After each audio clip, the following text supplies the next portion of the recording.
Bismillahirrahmanirrahim. Assalamualaikum warahmatullahi wabarakatuh.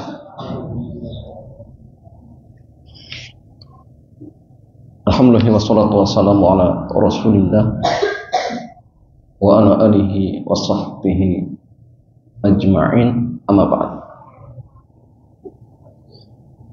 Ikhwan wa akhwati fillah, alhamdulillah kesempatan sore yang mulia ini Allah Subhanahu wa taala kembali pertemukan kita di majlis yang sangat mulia ini, itu majlis Thalabul Ilmi. Dan sore hari ini kita masih pada kitab Fikih ASN dan Karyawan, karya Al-Ustaz Aminul Bait hafizahullahu jalla wa ala. Dan tema sore hari ini berkaitan tentang aneka bentuk akad dengan karyawan. Aneka bentuk akad dengan karyawan. Pembahasan ini jamaah sangat penting untuk kita bahas. Kenapa? Agar setiap karyawan, pekerja tahu status dirinya, sehingga tahu kewajibannya. ASN, misalkan PNS, dia itu jenis karyawan yang seperti apa, sehingga ketika misal dia dalam kondisi bekerja, boleh dia melakukan aktivitas selain dari tugas pekerjaannya. Ini di antara maksud dan tujuannya. Atau mungkin jamaah dia termasuk karyawan ataupun pekerja tetapi tidak terikat, sehingga bagi dirinya bebas, ya, untuk dalam artian menerima jasa dari siapapun yang mau menggunakannya misalkan. Nah ini sekali lagi jamaah maksud dan tujuan. Penulis kitab mengatakan bismillahi wassalatu wassalamu ala rasulillahi wa ba'd. Para ulama menyebutkan bentuk memperkerjakan seseorang dengan istilah ijarah al-khas. Ijarah atau ijaratul, ya, al-khas ya, sewa jasa manusia. Dari syahsun, ya, itu lagi nanti khas itu khusus. Jadi al-khas itu dari syahsun, ya, ya,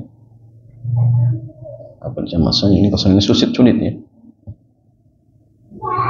Al-ashkhas, ya, ashkhas. Dan ini jamaah yang terdapat beberapa dalil di dalam Al-Quran maupun hadis yang membolehkan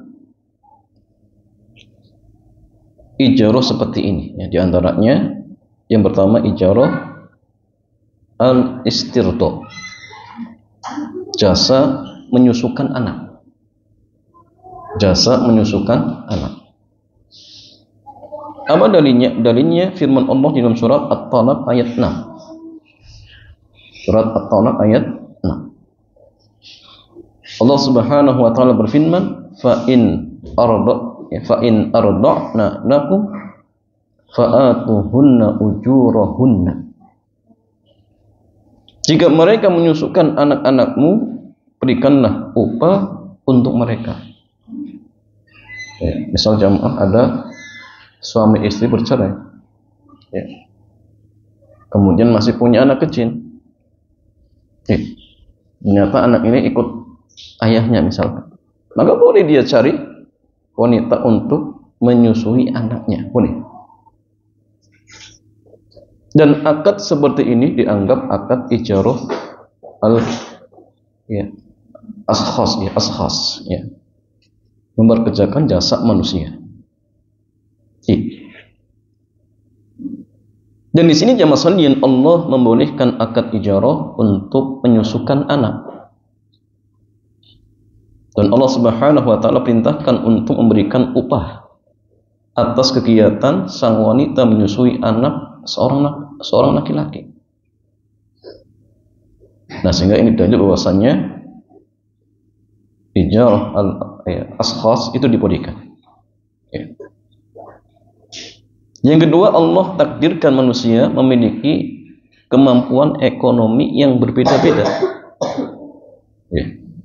Ada kaya, ada miskin. Sehingga terjadi perputaran kegiatan di tengah-tengah masyarakat. Cuma kalau sama semua, satu kampung atau bahkan mungkin seluruh manusia semuanya kaya, gimana siapa? Ya. Antum butuh apa kerja, dia sudah punya uang, rusak jam. Berarti ternyata kaya miskin itu ada hikmahnya, ya.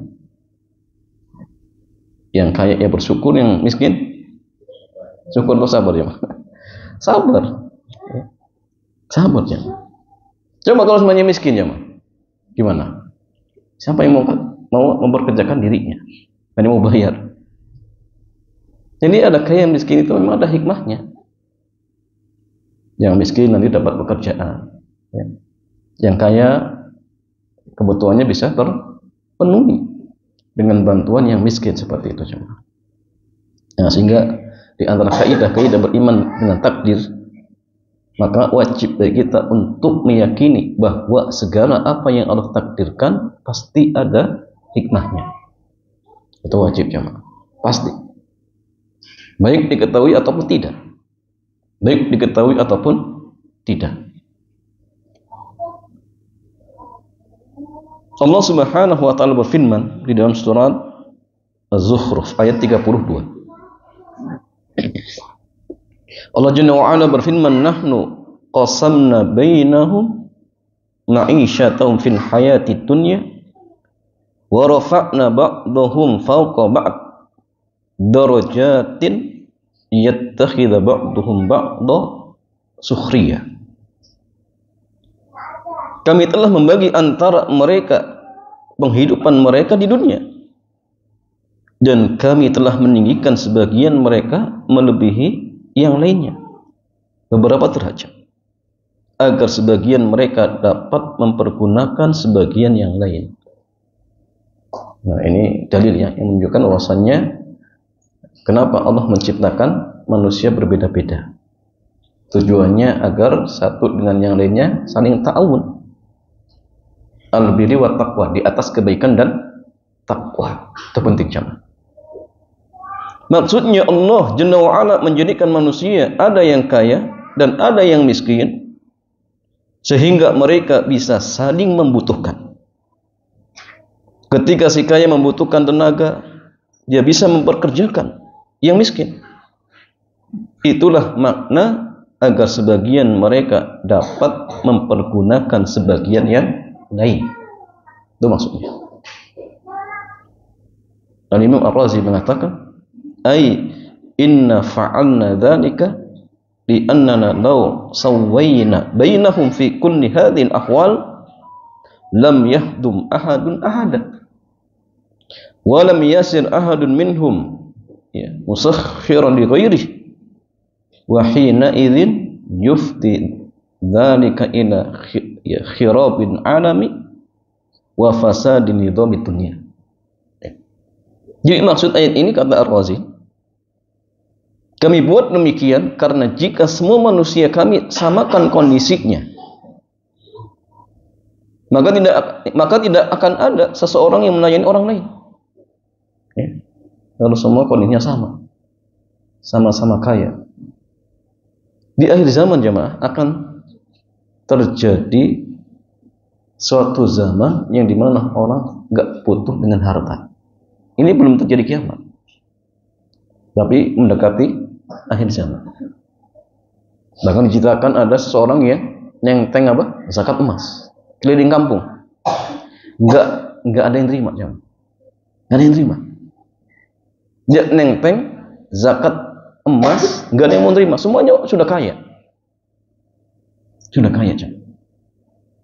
Nah, sehingga kalau misalkan antum ingin zakat sekarang, ingin sedekah sekarang. Jangankan zakat, sedekah berupa emas. Zakat hanya mungkin ya, sedikit saja. Atau sedekah hanya misalkan 500 perak. Masihkah ada yang terima jemaah? Masih, di zaman kita masih ada. Nah, sehingga gunakan kesempatan ini sebaik mungkin untuk fastabiqul khairat. Jangan nunggu nanti ketika datang malaikatul maut. Ketika malaikat maut baru dikatakan, qala rabbirji'un, ya Allah kembalikan saya ke dunia. Maka ingat, ini penyesalan yang sudah tidak ada manfaatnya. Ingin kembali ke dunia. Untuk apa? La'anni a'malu salihan. Agar aku, ya Allah, bisa mengerjakan amal soleh yang dulu saya tinggalkan. Ingin taklim di Hotel Gracia, ya. Tiap hari Ahad. Padahal sering dapat share-sharean, nggak pernah hadir. Misalkan. Pas datang malaikat maut, baru ingin datang. Kenapa dulu kajian tiap Ahad nggak pernah hadir? Ya. Atau ingin sedekah, atau mungkin ingin haji umroh, ingin berbakti kepada orang tuanya. Maka ingat jamaah sekalian, penyesalan di hari tersebut adalah penyesalan yang sudah tidak ada manfaatnya. Maka pentingnya bagi kita untuk muhasabah. Umar mengatakan, hasibu anfusakum qabla an tuhasabu. Hisab diri kalian sebelum kalian dihisab. Nah, sehingga penting tiap hari jamaah antum introspeksi diri kita semua, ya. Hari ini 24 jam. Dari 24 jam ini berapa waktu yang kita gunakan untuk ibadah kepada Allah? Berapa waktu yang kita buang sia-sia untuk jalan-jalan, ya, untuk main-main, ya, untuk tidur misalkan. Ini akan dihisab oleh Allah. Akan dihisab oleh Allah Subhanahu wa ta'ala. Maka ingat ya, kata Ali, al-yawm amalun wala hisab. Sekarang tempatnya beramal, belum ada hisab. Wa godan, dan nanti jamaah sekalian, hisabun wala amal. Adanya hisab, sudah tidak ada amalan.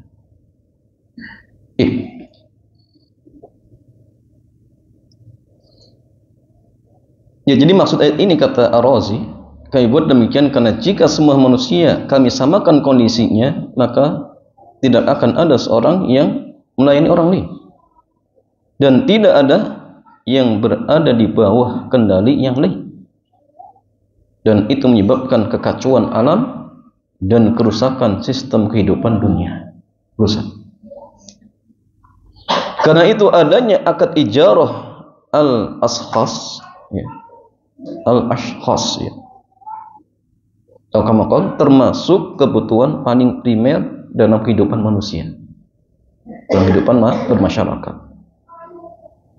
Ini alasan yang kedua. Yang ketiga jamaah, Musa bekerja untuk menikah.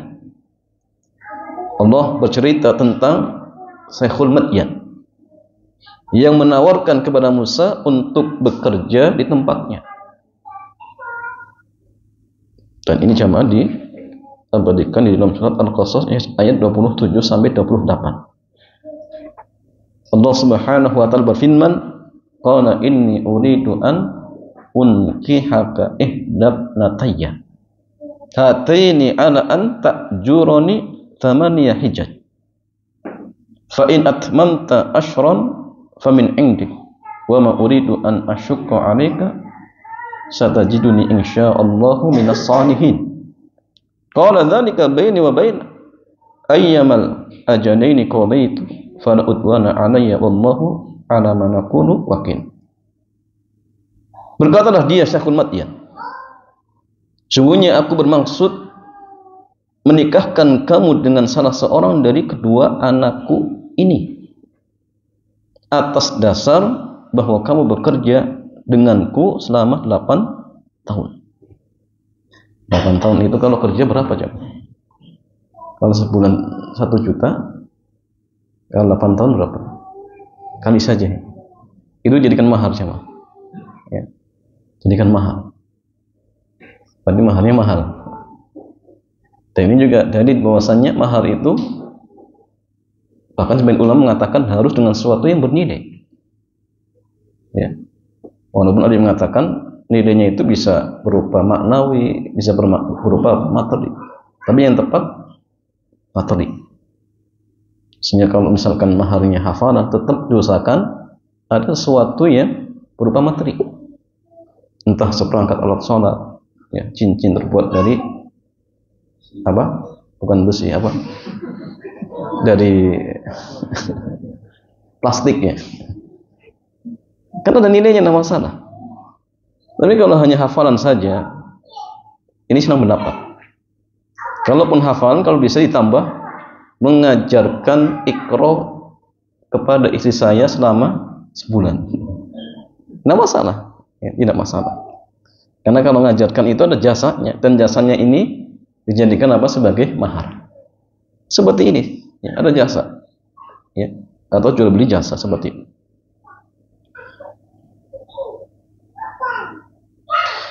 Atas dasar bahwa kamu bekerja denganku 8 tahun dan jika kamu cukupkan 10 tahun maka itu adalah suatu kebaikan dari kamu. Maka aku tidak hendak memberatkan dirimu dan kamu insya Allah akan mendapatkan diriku termasuk orang-orang yang baik. Nah, kamu bisa mengatakan itulah perjanjian antara aku dan dirimu. Maka mana saja dari kedua waktu yang ditentukan itu dan aku sempurnakan, maka tidak ada tuntutan tambahan atas diriku, ya, dan Allah adalah saksi atas apa yang kita ucapkan. Ya, ini jamaahnya dari bahwasannya ijarah al-ashkhas itu dibolehkan. Berkata Imam Al-Baihaqi, dia mengutip keterangan Al-Imam Syafi'i, qala Syafi'i, fa dzakarallahu anna nabiyyan min anbiya'ihi ajjara nafsahu hijajan musammatan,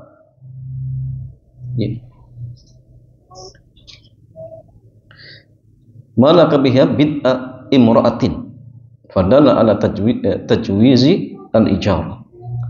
Al-Imam Syafi'i mengatakan Allah menyebutkan bahwa ada salah satu nabi dari nabi-nabinya yang mempekerjakan dirinya selama sekian tahun untuk bisa menikahi seorang wanita, sehingga ini menunjukkan bolehnya akad ijarah. Bolehnya akad ijarah. Adapun jamaah dari sunnah Nabi ini banyak.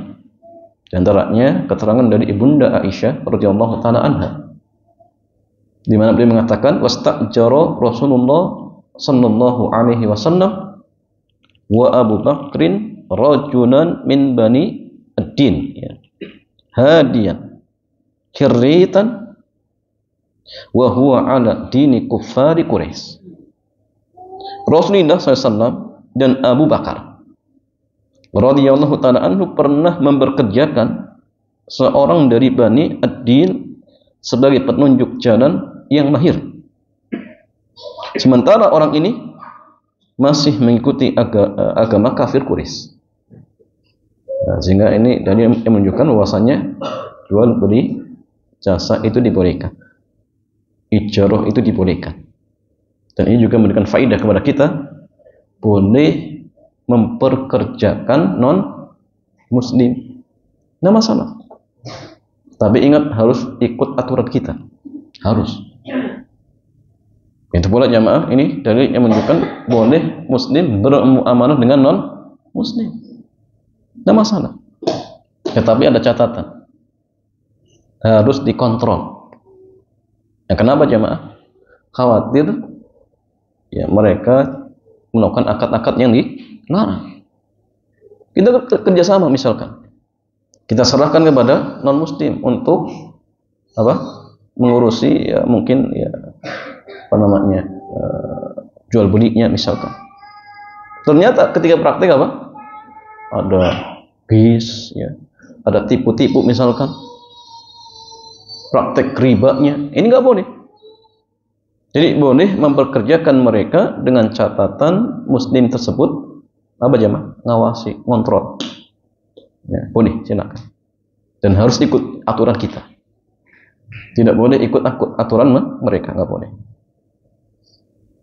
Ya, kemudian masalah yang kedua, hadis dari Ibnu Abbas radhiyallahu taala anhu tentang sahabat yang mendapatkan upah karena membaca Al-Qur'an sebagai ruqyah untuk orang yang tersengat binatang.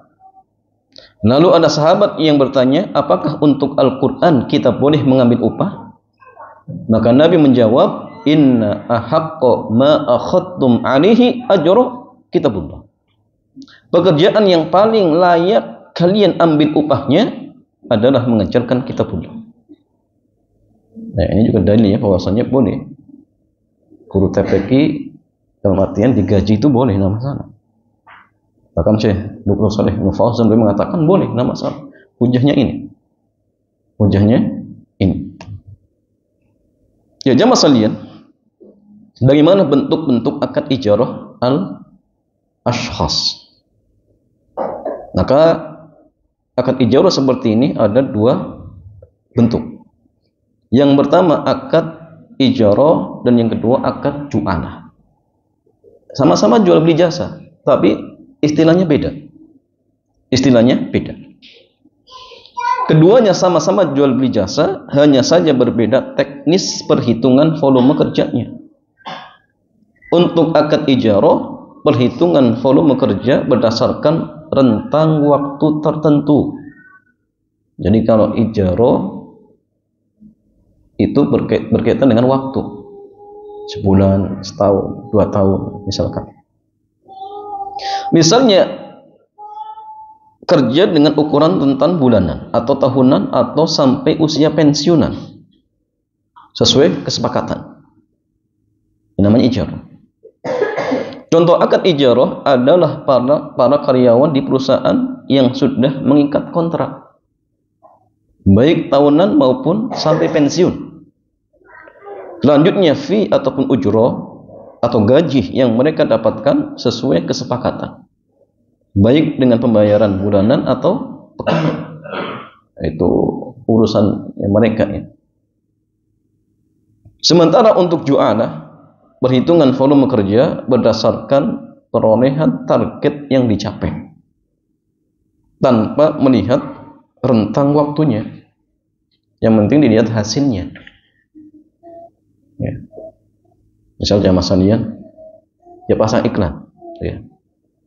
Pokoknya kalau misalkan ada yang klik misalkan 1.000 ya dapat bayaran, kalau tidak nggak dapat. Ini namanya ju'alah. Berarti artinya dia berhak mendapatkan upah kalau memang sudah dapat istilahnya masalahnya ya, mungkin like sampai 1.000 baru dapat. Kalau belum ya belum. Itu namanya ju'alah. Atau mencari apa ya, barang yang hilang. Kalau dapat ya dikasih upah, kalau tidak ya tidak dapat. Ini namanya ju'alah. Jadi fee itu berkaitan dengan apa? Hasil. Ya. Bukan dengan waktu. Kalau dengan waktu, ini namanya ijarah. Contoh jamaah sekalian, orang kerja di perusahaan, mau perusahaan ini bangkrut, rugi, tetap pekerja harus dibayar. Kenapa? Akadnya ijarah. Dia berhak mendapatkan apa? Gaji berdasarkan apa jamaah? Jasa. Dengan rentang waktu yang sudah disepakati.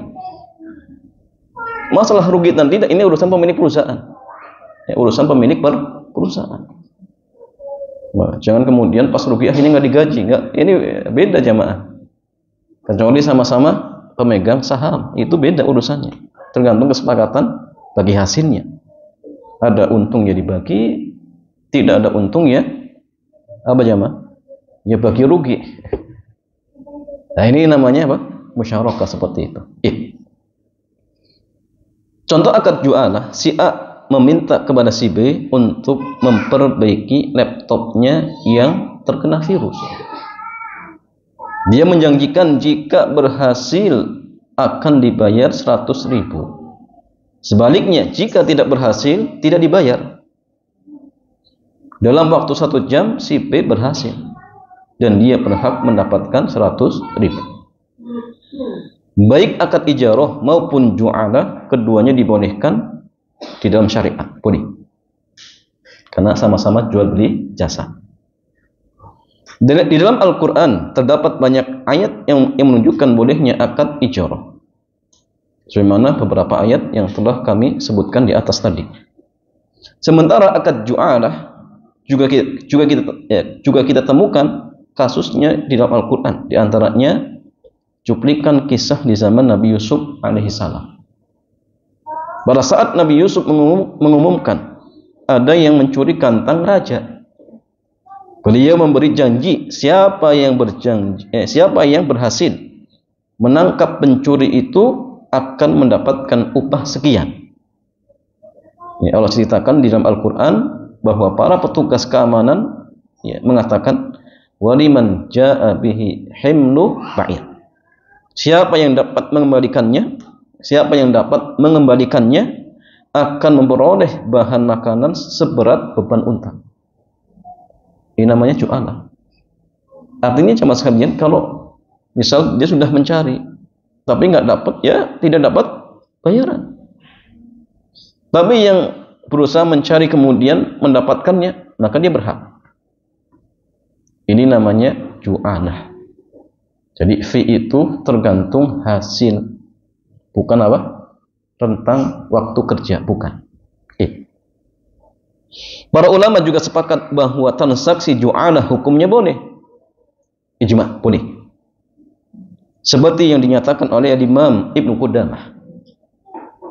Beliau mengatakan, aku tidak mengetahui ulama yang berbeda pendapat tentang bolehnya ju'alah. Berarti ini termasuk ijma. Pada asalnya ju'alah adalah termasuk transaksi ijarah, jual beli jasa.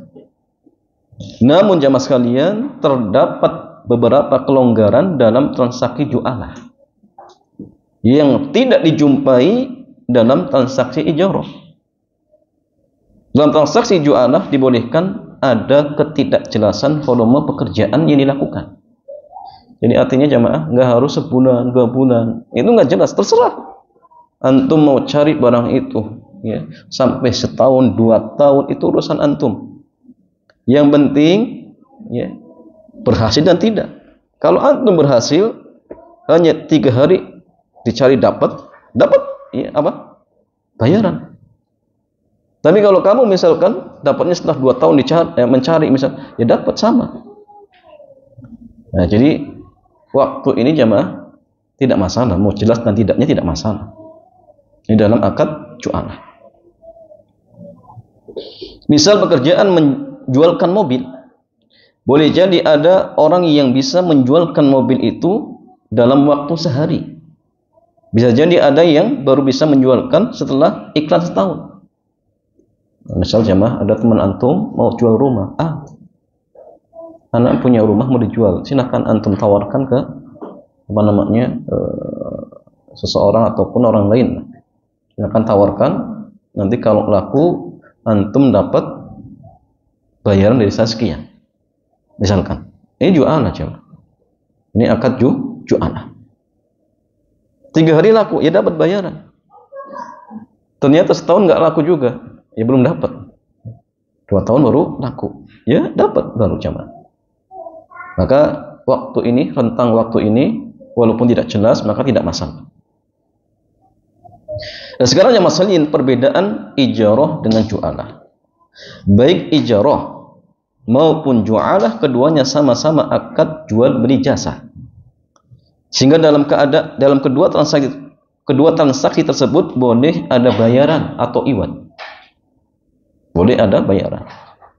Al-Imam Ibnu Qudamah beliau menyebutkan sisi kesamaan ini. Beliau mengatakan wal ju'alah tusawi al-ijarata fi iktibaril ilmi bin iwad wa makana iwadun fil ijarati jaza an yakuna iwadun fil ju'alati wa ma la fala. Akad ju'alah sama seperti akad ijarah terkait persyaratan harus diketahuinya nilai bayaran. Semua bayaran yang berlaku dalam akad ijarah boleh menjadi bayaran dalam akad ju'alah. Jika tidak boleh diijarah, maka tidak boleh juga diju'alah.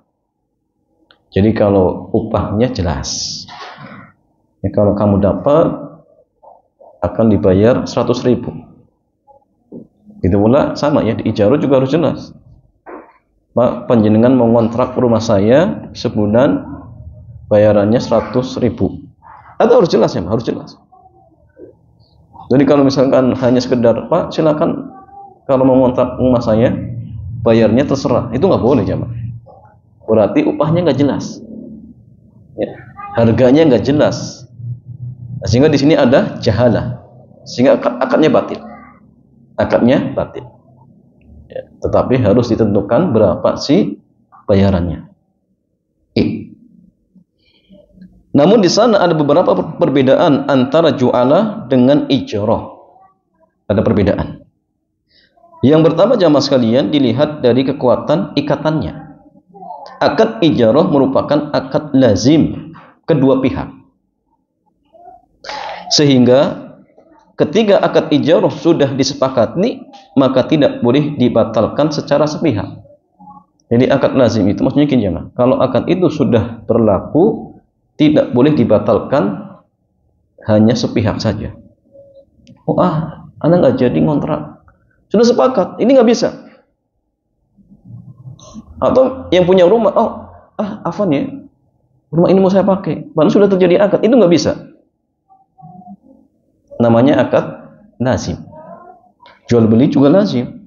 Orang sudah beli HP 3 hari, kemudian apa? Didatangi, saya nggak jadi jual apa HP-nya. Ini nggak bisa. Ini akad apa? Lazim. Akad lazim. Jadi mengikat. Kecuali kalau memang ada aib, itu beda. Berarti ini ada istilahnya cacat. Maka silakan batalkan. Itu boleh. Atau ada syaratnya. Ana mau beli barang antum tapi ana minta syaratnya. Berikan istilahnya waktu untuk berpikir selama sepekan. Nanti kalau saya sepekan kok tidak membatalkan, ya saya lanjutkan. Ternyata sepakat, ya sudah, tunggu sepekan. Kalau misalkan tidak dikembalikan, berarti akadnya sudah lazim. Artinya tidak boleh dibatalkan sepihak, nggak boleh. Tapi selagi masih di rentang syarat tadi, maka boleh dibatalkan. Ya boleh dibatalkan seperti itu. Adapun yang masalian seperti akad wakalah, ini akad yang ghairu lazim, sehingga boleh dibatalkan sepihak. Antum misalnya jamaah nyuruh teman antum untuk beli mobil, ini wakil. Kemudian misalkan antum batal sepihak, Afan nggak jadi mewakilkan kepada antum, anak saya sendiri yang mau beli. Ya sudah, dia marah-marah nggak bisa. Tadi sudah mewakilkan kepada anak sudah siap-siap misalkan. Ini nggak bisa. Kenapa? Karena akadnya akad apa? Diangkat-angkat. Ternyata tetangganya beli mobil jamaah. Ini mobil milik siapa jamaah? Ya, milik tetangganya atau milik yang mewakilkan? Karena boleh dibatalkan sepihak. Gimana jamaah? Kalau milik tetangganya, berarti dia tanggung jawab. Dia nggak punya uang, gimana jamaah? Maka ada syarat-syarat. Ya, akad jaiz itu boleh dibatalkan jika tidak membahayakan orang yang diwakilkan, orang yang berarti jadi wakil. Karena orang misalkan jamaah mewakili seorang disuruh naik kapal, pas di tengah lautan disuruh dibatalkan akadnya, suruh terjun di ini membahayakan, nggak boleh ya. Sebenarnya nggak boleh. Jadi nanti ada syaratnya seperti itu. Ya jamaah saling berbeda dengan akad ju'alah. Akad ju'alah merupakan akad jaiz, sehingga bisa dibatalkan secara sepihak jika belum ada hasil. Tapi kalau sudah ada hasil, ya nggak boleh. Sudah ketemu kemudian saya batalkan akad ju'alahnya. Gimana ini barang sudah dicari bertahun-tahun kemudian ditemukan akhirnya dibatalkan, nggak bisa. Kalau belum didapatkan, boleh, silakan namasan. Karena itu diantara ciri ju'alah, akad ini tidak perlu teken kontrak, nggak perlu. Karena memang boleh dibatalkan sepihak.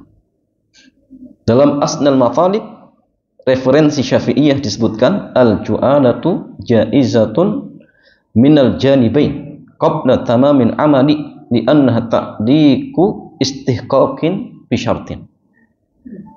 Ju'alah adalah akad jaiz dari kedua pihak sebelum tugas selesai. Karena hakikatnya adalah menjadikan seseorang berhak atas sesuai dengan syarat tertentu.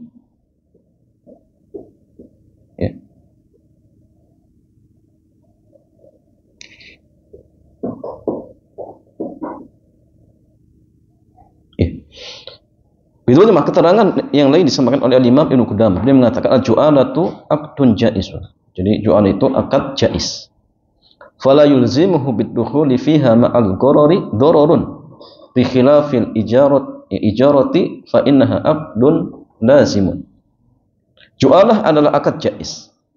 Sehingga sekalipun ada gharornya, orang yang melakukan akad ini tidak dirugikan. Berbeda dengan akad ijarah. Akad ini adalah akad lazim. Sehingga artinya jemaah akad ju'alah itu gharor nggak masalah. Ya tadi ya, tentang waktunya nggak jelas, nggak masalah. Tapi kalau ijarah harus jelas. Kenapa? Karena akan ada orang yang dirugikan. Ada orang kerja jemaah, sepakatan ya, sebulan misalkan. Ternyata kadang berangkat, kadang tidak. Ya, sebulan masuknya cuma 3 hari. Sisanya di rumah misalkan. Adakah yang dirugikan? Ya ada. Pemilik apa?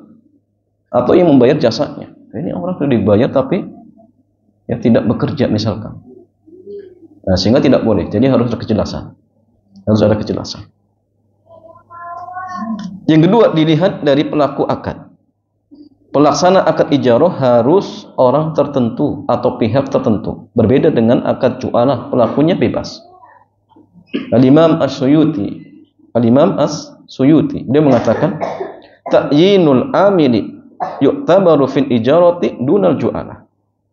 Menentukan pelaksana diperhitungkan dalam akad ijarah dan tidak diperhitungkan dalam akad ju'alah. Jadi ju'alah itu enggak masalah.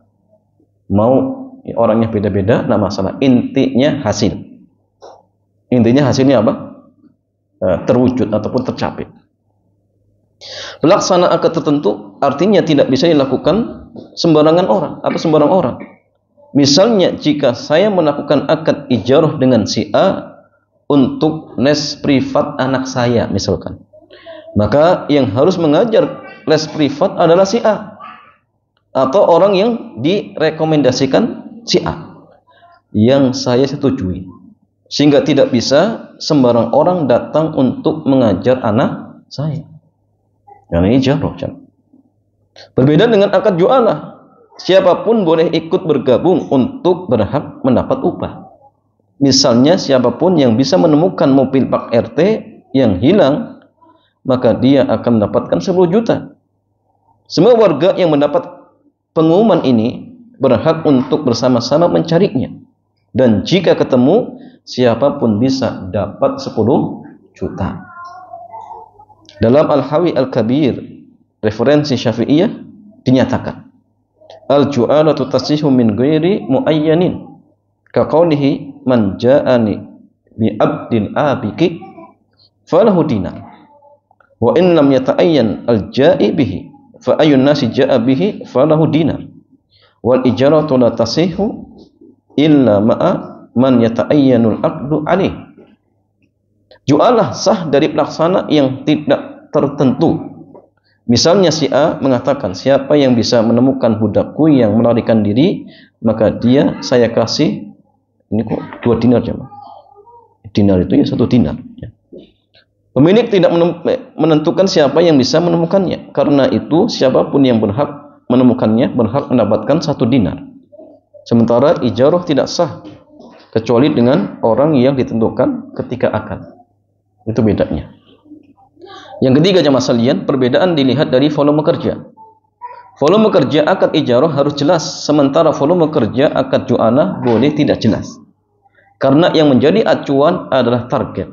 Imam Suyuti mengatakan, al-ilmu bimiqdaril amali mu'tabarun fil ijarati dunal ju'alati. Kejelasan volume kerja diperhitungkan dalam akad ijarah dan tidak diperhitungkan dalam akad ju'alah. Dalam akad ijarah kerja harus jelas dan volumenya juga harus ditentukan dengan jelas. Misalnya jasa menjahit, mengajar dan seterusnya. Sementara akad ju'alah jenis kerjanya bebas dan waktu juga bebas. Selama hasil yang diinginkan pemilik barang tercapai, maka pelaku berhak mendapatkan upah. Ya. Sekarang jamaah, macam-macam ijarah al-ashkhas. Ya, ijarah apa? Manusia. Ya, mempekerjakan jasa manusia. Sehingga dari sini kita bisa tahu status kita itu yang mana. Ya. Selanjutnya kita akan membahas bentuk ijarah al-ashkhas. Dalam akad ijarah al-ashkhas, posisi orang yang dipekerjakan disebut dengan al-ajir. Posisi al-ajir ada dua bentuk. Jadi pekerja ada dua macam. Al-ajir yang melayani konsumen tertentu disebut dengan al-ajir khas. Bukan al-ashkhas, bukan al-ashkhas. Ini khas, khusus. Ya, al-ajir khas. Selama ajir khas melayani konsumen tertentu, dia tidak dibenarkan melayani konsumen yang lain sampai masa kerjanya selesai.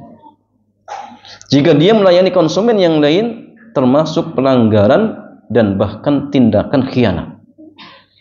Seperti karyawan tetap sebuah perusahaan, pembantu rumah tangga, sopir pribadi, dan semacamnya.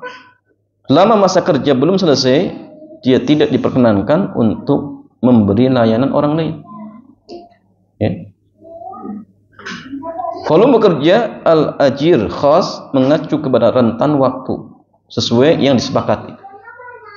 Jamaah sekalian, ASN itu termasuk mana jamaah? Mana jamaah? Ajir khas, ajir khas. Jadi kalau dari awal sudah ada kesepakatan kontrak, ya, terkait jam masuknya setiap hari, berarti harus tepat waktunya. Masuk jam 7, pulang jam 3, itu harus. Dan di waktu tersebut jamaah tidak boleh dia bekerja melayani orang lain. Ya. Kenapa? Karena waktu dia sudah dibeli, sudah dibayar. Ustaz boleh nggak ngantar anak? Nggak boleh. Kecuali ada izin. Kalau misalkan jamaah dia pekerja swasta. Tapi kalau ASN nggak bisa. Nggak bisa. Kenapa jamaah sekalian? Karena ya, pertanggungjawaban dia terkait dengan apa? Seluruh rakyat Indonesia. Sehingga sulit ya. Kalau ingin minta izin ya datangi satu persatu rumahnya, dan itu nggak mungkin. Sehingga pintu buat ASN itu nggak ada jamaah. Nggak ada. Tapi kadang-kadang ya ASN ada yang apa? Ada yang apa jamaah sekalian? Nyeleneh ya. Seenaknya sendiri, apalagi kalau sudah atasan. Jam kerja malah nongkrong di warung. Yang suruh bekerja siapa jamaah? Pekerja kontraknya.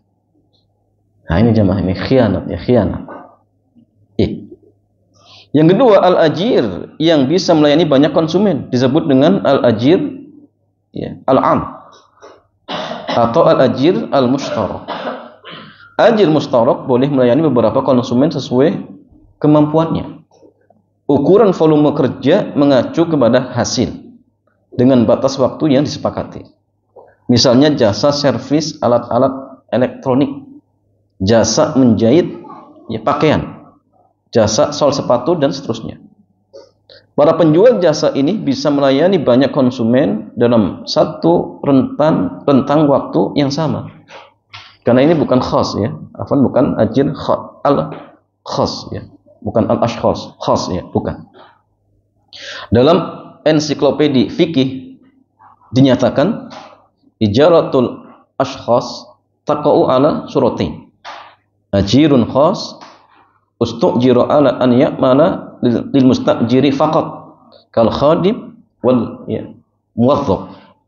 wa ajirun mustarak yaktari li aktsara min mustajirin bi uqudin mukhtalifah wa la yataqayyad bil amali li wahidin duna ghairi kat tabib fi iyadatihi wal muhandis wal muhami fi maktabaihima wal ajirul khas yastahiqqu ujratan 'alal muddah amal ajirul mushtarak fastahiqqu ujratan 'alal amali ghaliban.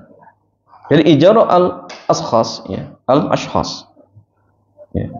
Al ashkhas itu manusia ya. Ada dua bentuk. Yang pertama ajir khas, dia dipekerjakan untuk melayani konsumennya saja ya. Ini khusus seperti pembantu rumah tangga atau karyawan perusahaan. Yang kedua ajir mustarak, dia bisa melayani lebih dari satu konsumen dengan akad yang berbeda-beda dan tidak terikat dengan amal untuk satu konsumen saja. Seperti dokter ketika melakukan visit, teknisi atau para lawyer ya di kantornya. Umumnya ajir khas berhak menerima upah sesuai masa kerja, sementara ajir mustarak menerima upah dari hasil kerja. Ini di antara perbedaannya ya. Nah, sehingga yang Mas Hadian antum sekarang ya sudah tahu posisi masing-masing ya, posisinya masing-masing. Oh, saya ajir khas ya, sudah berarti di rentang waktu tersebut, kalau misalkan jamaah waktu itu sudah dibeli, maka jangan dipergunakan untuk kepentingan pribadi, tapi ingat harus digunakan ya apa terkait dengan pekerjaannya. Gak boleh untuk main game, gak boleh untuk sholat duha, boleh tidak jamaah? Gak boleh ya, kecuali kalau pekerja swasta dan diizinkan oleh pemilik. Ustaz, kalau yang mengizinkan atasannya saja bukan pemilik, boleh tidak? Nggak boleh. Harus pemilik perusahaan yang mengizinkan. Kenapa? Karena atasan kita butuh izin lagi dari atasannya. Ya karena atasan kita apa, teman kita ya hanya diizinkan saja. Oh ya nggak apa-apa. Padahal pemilik perusahaan apa? Mungkin nggak mengizinkan. Ya. Tapi kalau ASN sudah tertutup, ya, nggak bisa sama sekali. Ya. Kalau ingin ya silahkan izin ya ke seluruh penduduk Indonesia, dan itu sulit, nggak bisa. Ya. Nah, jamaah sekalian, ini beberapa hal terkait tentang masalah ya, bentuk-bentuk ijarah. Karena kuliah setiap kita ya, setelah mengetahui posisinya masing-masing, hendaknya jamaah ya jangan bermudah-mudahan ya, karena sekali lagi jamaah terkait nanti hasil apa, upahnya, gajinya, halal dan tidaknya terkait dengan apa, apakah khianat dan tidak. Kalau khianat ya berarti jamaah tidak berhak untuk mendapatkan gaji, tapi dia berhak mendapatkan gaji sesuai dengan apa, sesuai dengan waktu yang digunakan ya, dirinya untuk bekerja. Di luar itu nggak boleh, karena sama halnya nanti seperti makan gaji buta, dan itu nggak boleh. Wallahu ta'ala a'lam bishawab. Demikian jamaah, mudah-mudahan bermanfaat. Selanjutnya seperti biasa kita buka tanya jawab, dipersilakan. Dan sampai pada sesi tanya jawab dari awal dari pertanyaan karena dari Iman.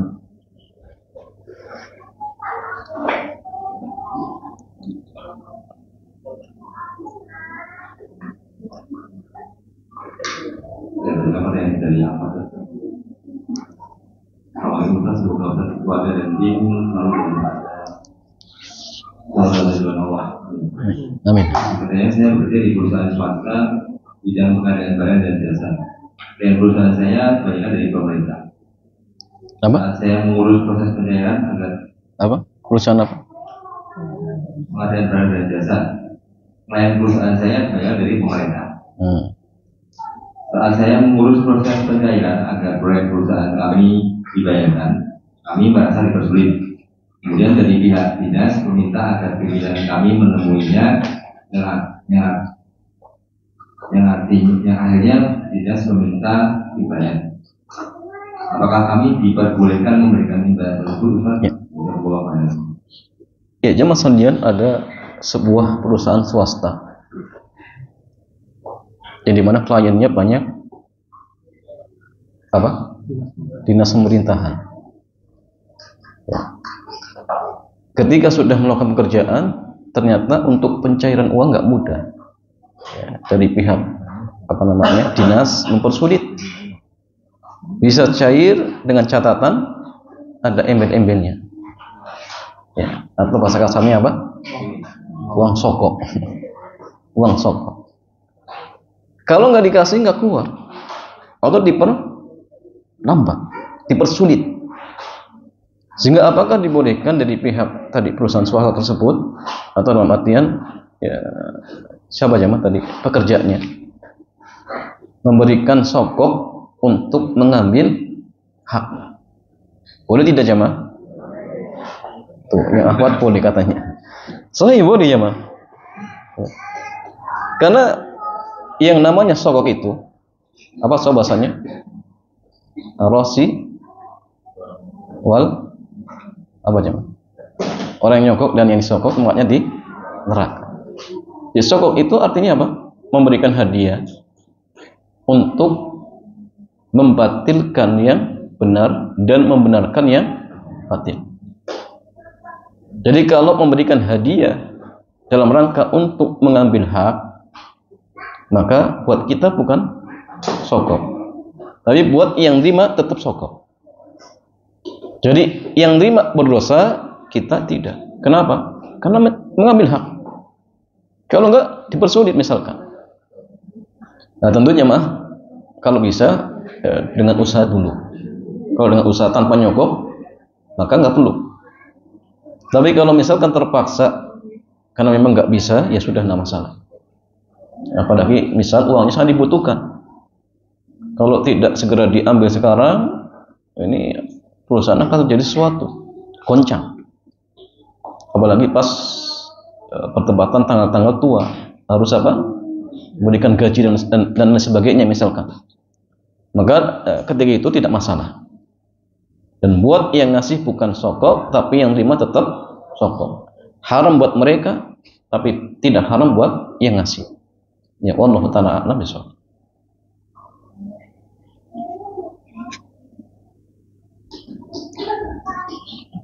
Yang kedua, bagaimana jika kita membatalkan atas pekerjaan yang sudah disepakati? Misalkan sudah tanda kontrak, lalu pekerja mengabari tidak jadi bergabung untuk bekerja. Ya. Bagaimana kalau ada seorang sudah mengikat kontrak kerja, kemudian dibatalkan sepihak? Ya. Zaman sekalian tadi sudah kita bahas bahwasannya ijarah ini akad yang mengikat, akad yang mengikat, sehingga tidak boleh dibatalkan sepihak. Tapi bolehkah dibatalkan dalam artian ya karena kesepakatan? Jawabannya boleh. Nah, sehingga yang bisa dilakukan tadi pekerja yang sudah mengikat kontrak, kalau misalkan ternyata dia nggak bisa, maka datangi orang yang akan mempekerjakan dirinya. Sampaikan, Pak, mohon maaf, ternyata saat ini saya belum bisa bergabung. Ya, kemudian apa? Itu keputusan dia. Kalau dia, ya sudah, antum harus bayar apa? Kerugian. Boleh tidak jamaah? Boleh. Ya, karena gara-gara kamu ini kerjaan terbengkalai. Coba kalau kemarin tidak mensetujui, saya sudah nyari yang lain. Harusnya hari ini ada yang mengerjakan, gara-gara kamu membatalkan, saya rugi. Maka dia minta apa? Ganti rugi. Boleh, nggak masalah. Nggak masalah. Tapi kalau kata yang punya pekerjaan, oh ya nggak masalah, ya mudah-mudahan antum diberikan kemudahan, maka ya selesai. Dan ini jamaah sekalian yang disebut dengan apa? Iqalah. Jadi kalau ada saudara kita jamaah membatalkan akad, kemudian kita menerima, maka kita dijanjikan pahala oleh Allah. Tetapi sekali lagi ini tidak apa? Tidak wajib. Ya. Bagi yang tadi disunahkan atau dianjurkan untuk terima. Tapi nggak wajib. Kalau misalkan dia kata, oh enggak, saya ya, mau tetap antum kerja, ya sudah. Tapi kalau misalkan dia menyetujui, maka jangan masalah dia dapat pahala. Maka dia dapat pahala seperti itu. Seperti misalkan jual beli sudah terjadi, nggak ada cacat, tidak ada syarat, tapi ternyata yang beli punya kebutuhan yang lain, sehingga dia datang kepada penjual, Pak, mohon maaf, ternyata ini barangnya saya belum begitu butuh, dan saya punya kebutuhan yang lain. Mohon maaf, ini mau saya batalkan, Pak. Maka yang masalah ini namanya iqalah. Buat penjual dianjurkan untuk terima, dan tanpa apa? Tanpa menerima ganti rugi. Murni barang diambil, uang serahkan, selesai. Apakah dia rugi? Enggak. Allah kasih pahala. Soalnya, dan itu jauh lebih baik daripada minta ganti rugi. Pahalanya, masya Allah, kelak di surga. Nah, cuma dianjurkan ya, dan namanya iqalah seperti itu. Nah, sehingga yang tadi itu tergantung dari yang mempekerjakan. Kalau misalkan dia mengizinkan, ya alhamdulillah. Kalau tidak mau, ya minta. Ya, kalau begitu apa syaratnya misalkan? Saya sudah nggak bisa, Pak. Kalau misalkan dia mengatakan bayar ganti rugi, ya sudah bayar. Kalau berat, ya minta keringanan. Atau misal dia mengatakan, ya sudah carikan yang lain, ya sudah antum carikan sebagai pengganti, seperti itu. Tergantung nanti ke kesepakatan. Ya Allah taala a'lam bishawab.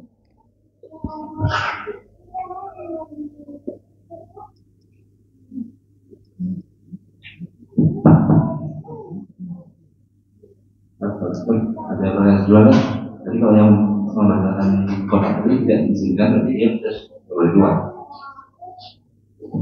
Ya masalahnya kalau misalkan yang minta dibatalkan kontraknya kemudian ternyata nggak diizinkan, ya maka ya musyawarah saja. Dia sama sekali nggak bisa, dipaksakan pun nggak bisa. Dan di sini harus ada kesepakatan. Kalau dua orang nggak ketemu, nanti ada pihak ketiga. Kalau misalkan di negara Islam gampang, datang ke pengadilan, selesai ke pengadilan, menyelesaikan nanti. Kalau di kita ya mungkin bisa datang ke pengadilan, nanti pengadilan yang menyelesaikan. Ini ada masalah, karena mau dipaksakan dia nggak bisa kerja, ya. Tapi dia tetap minta dia harus bekerja, ya, sehingga nggak mungkin ketemu. Kalau misalkan dua orang bermusyawarah dan tidak ada hasilnya, berarti butuh orang ketiga yang menjadi penengah atau menjadi hakim. Dan nanti mereka yang memutuskan. Entah diputuskan nanti dia harus bayar ganti rugi, atau misalkan diminta untuk apa? Untuk ridho. Ya.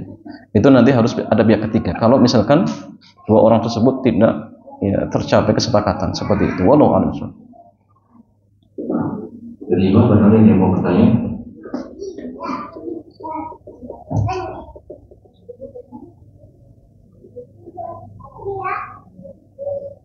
Dan tanya jadi maksud soalnya Ustaz, apa nih karena ASN, apakah boleh pada saat bekerja kita sambil mendengarkan kajian? Jemaah sekalian, apakah ketika seorang bekerja dibolehkan sambil mendengarkan kajian? Ya, jawabannya gini jemaah, seseorang ketika misalkan di statusnya ASN, dia ajir khas, sehingga waktu yang sudah disepakati dan waktu itu harus digunakan untuk apa? Pekerjaannya itu harus digunakan untuk khusus melakukan pekerjaannya. Tidak boleh melakukan hal-hal yang lain di luar pekerjaan, nggak boleh. Termasuk mendengarkan kajian, termasuk mendengarkan apa? Qiraatul Quran, itu nggak boleh. Kenapa? Ini bisa melalaikan. Coba kalau misalkan pekerjaannya apa? Harus berpikir sambil dengerin kajian. Oh, buyar jamaah. Nggak bisa konsen. Nggak bisa konsen. Kecuali diizinkan oleh Pak Jokowi. Oh, silakan. Itu nggak masalah. Oh, ini kan ibadah. Ya, maka gini jamaah. mendengarkan Quran, mendengarkan kajian, wajib atau sunnah? Wajib atau sunnah jemaah? Sunnah. Menunaikan amanah wajib atau sunnah? Wajib. Ketika pertentangan kewajiban dan sunnah, dahulukan yang mana? Wajib. Sama-sama ibadah. Menunaikan amanah juga ibadah. Karena dalam hal ini jamaah pertentangan, maka dahulukan yang sifatnya wajib. Ya. Ustaz, apakah dia nggak berdosa, nggak pernah dengar Quran? Ya jamaah sekalian, mendengar Quran itu nggak harus pas di kerjaan, pas waktu kerja. Nanti setelah kerja, dengarkan Quran, dengarkan kajian. Ya. Kecuali kalau dia pekerja swasta, maka dibolehkan dengan izin siapa jamaah? Pimpinan, pemilik perusahaan ya, pemilik perusahaan. ASN boleh, tapi ingat di waktu istirahat. Sudah selesai, misalkan jam setengah 12 istirahat, silakan dengarkan kajian. Gunakan sholat duha, dan itu awabin, dan itu waktu yang paling afdol untuk sholat duha. Ketika anak unta sudah mulai kepanasan. Atau kalau misalkan ingin duha diawalkan, ya syuruk. Nanti sholat di masjid, ya jangan pulang dulu. Ya, tunggu sampai matahari terbit, naik satu tombak, silakan sholat syuruk. Walaupun hadisnya sedang pendapat, tetapi Syaikhani mengatakan hadis ini makbul, diterima. Ya, silakan. Kalau nggak sanggup, ya sudah, nanti di waktu awabin, ketika matahari sudah panas, menjelang matahari tepat di atas kepala, dan itu waktu afdol untuk sholat duha. Jadi artinya gini ya, tidak dalam artian tidak terluputkan semuanya ya. Kalau dia misalnya ingin melakukan ibadah, ada waktu-waktunya. Ya harus di waktu-waktu yang pas dia kerja, misalnya. Apalagi jam-jam yang mungkin sibuk ya. Ternyata dia fokus sholat duha. Kasihan yang lain. Kasihan yang lainnya seperti itu jemaah. Nah, sehingga kalau sudah terikat, ya sudah fokus. Ibadahnya nanti. Ya. Karena ketika dia bekerja pun itu lagi ibadah jemaah. Lagi menunaikan amanah. Dan itu sifatnya wajib. Sifatnya wajib seperti itu. Wallahu ta'ala a'lam bishawab. Pertanyaan berikutnya, Assalamualaikum warahmatullahi wabarakatuh. Assalamualaikum. Bisa meninggal dalam kondisi yang baik. Ya, takut apabila ada kebiasaan buruk saya yang menyebabkan suul khatimah. Namun saya berusaha untuk selalu bertaubat dan meninggalkan maksiat. Mohon doanya agar dekat kita dan takut kepada Allah. Amin. Iya. Ya kita akan ya. Kita semua yang di sini mudah-mudahan meninggal dalam kondisi husnul khatimah. Ya jamaah sekalian, bagaimana? Kiat-kiat. Apa jamaah sekalian? Agar mati husnul khatimah. Lagi ya, kalau kita semua ingin meninggal dalam kondisi husnul khatimah, maka ada beberapa hal yang perlu untuk diperhatikan, di antaranya istiqomalah ketika beramal. Istiqomalah ketika beramal. Kenapa jamaah sekalian? Karena biasanya seorang itu akan meninggal di atas kondisi kebiasaannya. Misal jamaah, orang yang hari-harinya suka pasang togel, biasanya meninggalnya seperti itu, pas pasang togel. Ternyata sudah habis jutaan, nggak dapet, stres, mati. Mungkin ya mah, karena orang yang sedang zina ternyata meninggal pas di kamar seperti itu. Nah itu ada kejadian ya. Maka istiqomalah ketika beramal soleh ya. Ini teman. Yang kedua jamaah sekalian, berdoa kepada Allah Subhanahu wa ta'ala. Nah, doa, ingat, silahul mukmin. Doa itu senjata seorang mukmin. Ya. Apa doanya jemaah agar husnul khatimah? Apa doanya? Ini banyak ya. Bisa doa dalam artian secara umum, untuk minta kepada Allah agar ditutup dengan husnul khatimah. Itu boleh, tidak masalah. Kemudian banyak tobat. Banyak tobat. Karena ingat, kita manusia tempatnya salah dan dosa. Kullu bani Adam khata'. Setiap anak Adam itu pasti akan terjatuh dalam perbuatan dosa. Tapi sebaik-baik orang yang terjatuh di dalam perbuatan dosa adalah orang yang segera bertobat.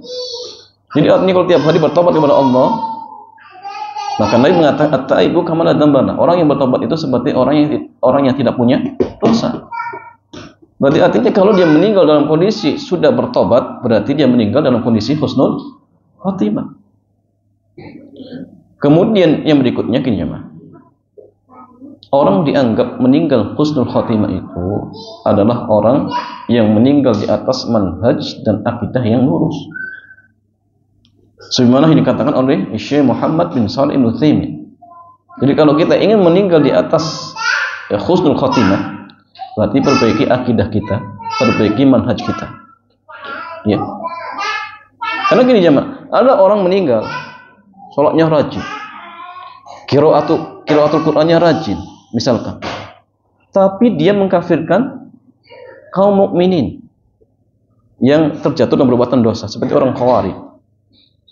Apakah jemaah seandainya dia meninggal dalam kondisi sholat, apakah dia husnul khotimah? Enggak. Manhajnya rusak, akidahnya rusak. Enggak husnul khotimah, su'ul khotimah. Ya. Walaupun misalkan rajin sholatnya, rajin puasanya, tapi akidahnya rusak, ya tetap su'ul khotimah. Ya. Kemudian banyak istighfar. Ya jemaah, ketika Allah menurunkan firman-Nya surat An-Nasr.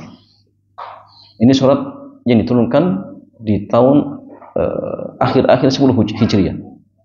Dengan Nabi Hajjatul Wada, turun di hari Jumat setelah asar. Di akhir ayat tersebut apa jemaah? Apa akhirnya? Fasabbih. Apa? Bismi rabbika. Coba. Idza jaa nasrullahi wal fath wa ra'aitanna sayadkhuluna fi dinillahi afwaja. Fasabbih bihamdi rabbika wastaghfirhu innahu kana tawwaba. Maka Nabi ketika itu jemaah disuruh banyak istighfar, dan itu di akhir-akhir kehidupan beliau. Jadi faedahnya apa jemaah? Kalau kita sudah usianya sepuh, banyak-banyak istighfar, itu tanda jemaah. Tanda-tanda kita mau banyak istighfar. Nabi yang dijamin surga ketika di akhir hayatnya banyak istighfar. Jangan umur bertambah kemudian semakin menjadi-jadi. Jangan, banyak istighfar. Dan ini kiat ya, agar kita bisa husnul khotimah. Ya. Berteman dengan orang-orang yang baik, cari lingkungan yang baik ya. Kemudian taklimnya ditingkatkan. Ya.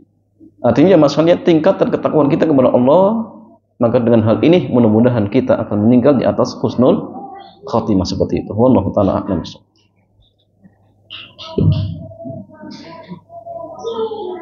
Iya, Masya Allah. Demikian jamaah sekalian.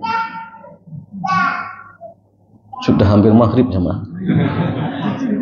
Mudah-mudahan kajian kesempatan sore hari ini bermanfaat. Kita tutup. Subhanakallahumma wa bihamdika asyhadu an la ilaha illa anta astaghfiruka wa atubu ilaik. Assalamualaikum warahmatullahi wabarakatuh.